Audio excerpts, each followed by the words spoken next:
শুভ সকাল বন্ধুরা, রাধে রাধে। ভগবান শ্রীকৃষ্ণের অমৃত বাণী শুনি।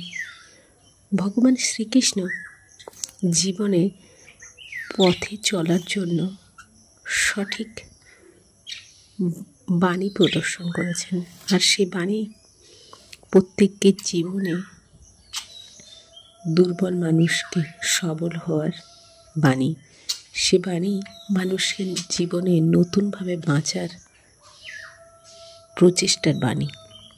তাই শ্রীকৃষ্ণের বাণী আমাদের জীবনে নতুন পথ দেখায়, জীবনে বেঁচে থাকার এক মানে দেয়, খুঁজে বের করে।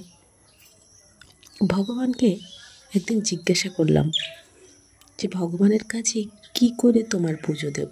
আমি তো তোমার মন্ত্রতন্ত্র কিছুই জানি না, তোমার কিভাবে আরাধনা করতে হয় তাও জানি না। শুধু এটুকু জানি যে তোমার পূজা করতে হবে। ভগবান বললেন, তুমি নিজে হাসো এবং আনন্দে থাকো, অপরকেও আনন্দের সুযোগ করে দাও, তাহলেই হয়ে যাবে আমার পূজা, আমাকে পাওয়া। ভগবান শ্রীকৃষ্ণ আরও বলেন যে, মানুষের দুঃখের থেকে বড় আর কোনো বন্ধু নেই।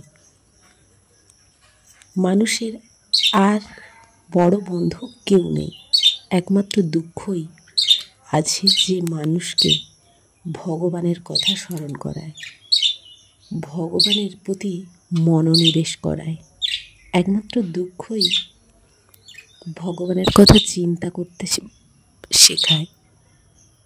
তাই দুঃখই একমাত্র সম্বল ভগবান স্মরণের জন্য।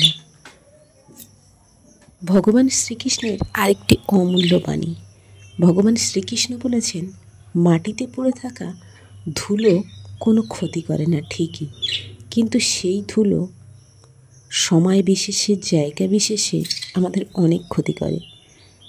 যেমন সেই ধুলো যখন আমাদের চোখে পড়ে তখন খুবই যন্ত্রণা দেয়, ঠিক তেমনই জীবনে কাউকে তুচ্ছ বা দুর্বল ভেবো না, কারণ ভগবান কার ভাগ্যের চাকা কখন ঘুরিয়ে দেবে আমরা কেউ সেটা জানি না।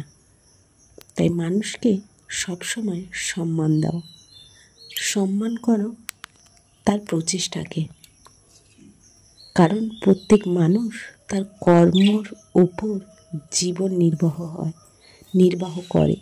তার প্রতিটি কর্মই তাকে নতুনভাবে বাঁচতে শেখায়। তাই তাকে কখনো তার কর্মের প্রতি বা তাকে অসহায়তার মতো খারাপ বা তুচ্ছ ভেবে অবজ্ঞা করো না। সবার সময় একদিন ঠিকই আসে, তাই কখনো কারুর অবস্থান নিয়ে তাকে অবহেলা করো না। রাধে রাধে।